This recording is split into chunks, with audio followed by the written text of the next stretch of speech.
vraiment, monsieur Pafa, ici, je vous c'est plus intelligent que cela. La première leçon de cette élection est que nous, de l'opposition, n'arrivons toujours pas à comprendre, à saisir ce qu'attend le peuple. Ça, c'est la première leçon. C'est-à-dire que le peuple nous a parlé lors de cette élection pour nous dire « Trouvez-moi, moi le peuple, un profil qui sied au Cameroun de demain que nous voulons construire et je vous suivrai. » Le peuple ne suit pas parce que le profil que les aînés sont allés chercher, c'est-à-dire celui qui court là, le Baphomet, Tiroma, il ne correspond pas. Moi, je n'aime pas parler des individus, mais je dis, il est clivant, il est clivé. Et le peuple le comprend mieux que nous. Et comme j'ai l'habitude de dire à certains aînés, quand je cause avec eux, je leur dis, ce peuple est plus intelligent que nous. Parce que quand une cause est bonne, et c'est le cas actuellement, et que le profil qui tient le lead de la cause est bien choisi, le peuple suit. Or, nous avons une situation, et M. Clédal dit, le marasme total du pays, c'est ça la cause. Mais on est allé chercher quel profil? Les Anissé, Kane, Dieu Kamchameni, qui nous ont arraché l'éveil des populations pendant que nous on travaillait, ils ne savaient pas où ils étaient. Ils sont sortis avec une affaire à Douala 2024 là, et de groupe de Douala, ça a muté à machin, ça a muté à ceci, ça a muté à... Lui il était même là dans l'éveil, mais les autres là. Et puis ils sont sortis avec l'histoire de UP, quoi là, Union pour le changement, ils ont viré chez Bello, ils sont allés virer chez leur vieil ami de 92. Vous voyez, le peuple nous sanctionne. Cette élection, c'est une sanction. Donc, c'est la première leçon. Le peuple nous dit, vous ne comprenez pas mes attentes, vous ne comprenez pas mon langage, je ne marche pas. La preuve, c'est que les villes mortes, ça ne donnera rien, puisqu'ils ne sont même pas préparés. La deuxième leçon, je vais citer deux ou trois hein, par catégorie, le peuple, au niveau de l'opposition, c'est notre humilité. Nous manquons d'humilité. J'ai posé à plusieurs aînés plusieurs fois, je leur ai dit, qu'est-ce que ça vous coûte de dire par exemple à un autre de la jeune génération, on te soutient. Regardez la jeunesse, c'est 60-65% de la population. Et quand on regarde le fichier électoral, moi j'ai demandé le boycott, je crois que c'était 3 ou 4 jours avant l'élection, moi j'ai dit aux jeunes, on ne part pas à cette histoire parce que j'ai vu les fraudes qui étaient programmées, j'ai vu le Baphomet qu'ils sont allés soutenir, qui ne pouvaient nous amener nulle part. Donc j'ai vu ça, j'ai dit aux jeunes, ça ne sert à rien, nos intérêts ne sont nulle part. Et bien, ici, aujourd'hui, quand vous regardez ce que nous sommes en train de faire, le peuple est en train de nous parler. Notre humilité. Imaginez seulement que les aînés avaient choisi même un candidat neuf qui était là. Il y avait même des jeunes là. Chacun a ses défauts. Hein. Nul n'est parfait. Ils auraient pu dire vraiment, pour faire vraiment mal à ce régime et nous en sortir, capitalisons peut-être sur la jeune génération qui est nombreuse. Il trouvait un candidat. On voyait l'aîné Limbi, Diokam et les autres soutenir un seul candidat, plus jeune que ça, n'est l'unité là, de reconnaître que, voilà, ça pouvait suivre. Parce que quand vous regardez 8 millions d'électeurs, on dit on a voté près de 4 millions 500. Ça veut dire qu'on a un taux d'abstention dans les 45%. C'est rien de la moitié. C'est même 3 millions 500. On a 3 millions 5 sur 8 millions. Si vous ajoutez donc les bourrages avec les fraudes. Les bourrages comment? Les fraudes, parce que c'est une élection vraiment c'est un faux débat. C'est une élection qui a été sérieusement fraudée comme toutes les autres. Vous allez vous retrouver même peut-être à un taux d'abstention peut-être de plus de 50%. C'est-à-dire, on a voté pour les gens. C'est-à-dire qu'on a signé à gauche, à droite, et ainsi de suite. Donc, vous allez vous rendre compte que le peuple n'est pas sorti pour voter. Et dans ce peuple-là, il y a la majorité qui est jeune. Il y a la majorité qui est jeune. Donc, il y a ce manque d'humilité de notre part. Et les méthodes, acceptez aussi dans l'humilité que d'autres peuvent vous apporter un grand amour dans les méthodes que vous avez déjà, dans l'expérience que vous avez. 1992, c'est une très belle expérience où on a mis à mal, ils ont mis à mal le pouvoir. Vous comprenez? 2018 aussi était une bonne expérience.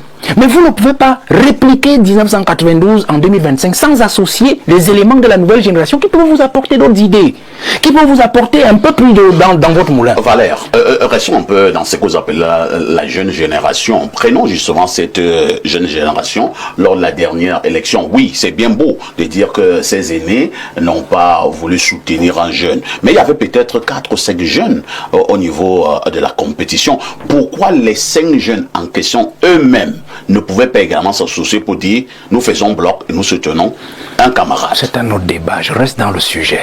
On aura une autre occasion pour ça. Alors, c'est pour faire comprendre on ne peut quoi, pas répliquer, même les jeunes, on ne peut vous n'êtes pas d'accord entre on ne vous. peut pas répliquer 92 en 2025 et ne pas intégrer les éléments de la nouvelle génération qui peuvent apporter de nouvelles idées pour améliorer 92. Vous comprenez?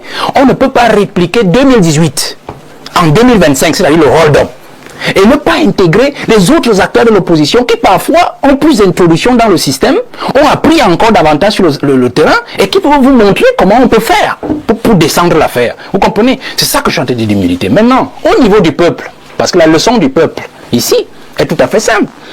Le peuple est en train de nous parler tout simplement. Le peuple est ingrat aussi. Parce que c'est ça l'élection de 2025, le 12 octobre. Le peuple nous a montré son ingratitude. Au-delà de la leçon qu'il nous donne à nous, mais l'ingratitude, pourquoi? Des gens ont travaillé quand même. Il y a des gens qu'on a vus sur le terrain pendant 7 années, puisque nous parlons d'un mandat. J'ai vu, moi je ne voudrais pas qu'on mette Maurice Kamto encore dans cette affaire, vous comprenez? Nous autres on a éliminé, moi je n'ai pas été éliminé, je ne parle pas de moi, ce que j'ai subi vraiment ça ne sert à rien. Mais lui on a vu comment devant le Conseil constitutionnel l'a charcuté sauvagement. Ah bon? La loi n'a pas été dit? Je ne voudrais pas qu'on le mette au même niveau que M. Tiroma, vous comprenez? Moi je suis d'accord qu'on peut faire son chemin de Damas. Mais Tiroma n'a pas fait son chemin de Damas. Et je n'aime pas parler des individus. Mais M. Kamto... Vous condamnez Tiroma et vous soutenez Kamto. Je ne le soutiens pas. Je précise qu'il a quand même fait son chemin de Damas. C'est-à-dire que même si il a servi avec ces gens, ce qui n'est pas empêché, parce qu'un poste de ministre, ce n'est pas un poste de Paul Biya. C'est un poste au service du peuple camerounais. C'est Paul Biya qui nomme. Non, le Cameroun ne lui appartient pas, monsieur. Ça veut dire que quand on vous appelle, ce n'est pas Paul Biya qui a envoyé Kamto à l'école. Si Kamto accepte un poste ministériel, c'est parce qu'il sent qu'il peut apporter quelque chose, non pas à Paul Biya, mais au service du peuple. Tu peux aller à l'école sans être ministre. Donc je dis ceci. C'est quelqu'un qui vous nomme ministre. Je vous ai déjà tout dit. Le poste de ministre n'appartient pas à un individu. Qui nomme? Et même, ce n'est pas... Oh, vraiment, monsieur Pafa, ici, je vous c'est plus intelligent que cela. Alors, je voudrais dire que monsieur Kamto a fait son chemin de Damas. Il a fait son chemin de Damas en quoi? Au moins c'est cette année. On l'a vu se battre. Nul n'est parfait. On l'a vu se battre aux côtés du peuple camerounais. On l'a vu se battre pour des causes évidentes du peuple camerounais. Donc on ne peut pas le mettre au même niveau. Parce que Tiroma n'a même pas un seul point de retour au chemin de Damas. Alors moi je voudrais dire que la leçon donc, que le peuple nous envoie, c'est son ingratitude aussi. C'est-à-dire qu'il ne sait pas défendre ceux qui le défendent. C'est-à-dire qu'on a vu devant le Conseil constitutionnel le 5 août, le peuple ne s'est pas levé. Comme il s'est levé derrière Tiroma, qui était nulle part avant cette élection, la veille de cette élection. Maintenant, au niveau des gouvernants, j'abrège là, je pense que l'une des leçons aussi, c'est surtout pour Paul Biya, les autres ne m'intéressent pas. Paul Biya, je crois que la leçon principale qu'il doit comprendre avec ces contestations populaires, c'est que ces contestations sont davantage l'œuvre de ses collaborateurs. On a parlé d'arrogance, on a parlé de mauvaise gestion, malgouvernance, ainsi de suite. Mais je vais aller plus loin. Cette contestation, au fond, pour ceux qui ont la bonne information, sont l'œuvre davantage des colères de ceux qui ont pactisé avec les membres du gouvernement et ses collaborateurs. C'est eux qui sont derrière cette affaire, qui poussent, qui financent, qui soutiennent Tiroma dans cette affaire, pour dire en fait que nous avons été floués par les collaborateurs de Paul Biya dans des choses que nous avons eu à faire avec eux. Nous n'avons pas été remboursés, nous n'avons pas été payés, nous ne sommes pas rentrés dans nos propres fonds. Alors nous décidons qu'ils doivent tomber. Donc Paul Biya doit prendre ses responsabilités. Au-delà de ça, il y a aussi ceux qui sont censés lui donner la bonne information, sont censés lui donner, la réalité du peuple camerounais dans son quotidien, c'est-à-dire ses intimes.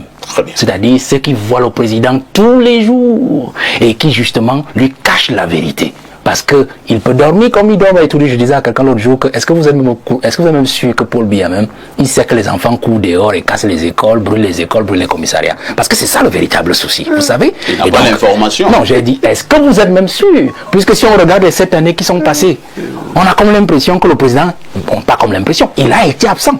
Et dans l'absence, on peut soupçonner même qu'il n'était même pas au courant de tout cela. Alors, si vous, M. Pafa, ici, vous voulez me faire savoir que Biya était au courant de tout cela, alors c'est encore plus grave que ce que j'ai envie de dire.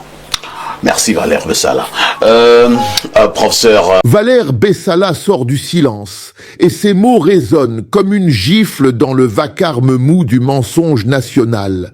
Sa voix calme mais lourde de désillusion, tranche avec la langue de bois ambiante. Il ne parle pas pour plaire, ni pour flatter.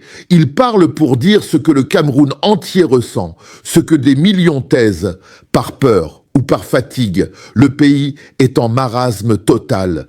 Un naufrage politique, moral et institutionnel, lentement avalé par l'habitude, la résignation et la peur. Bessala dit que le peuple a voté pour sanctionner.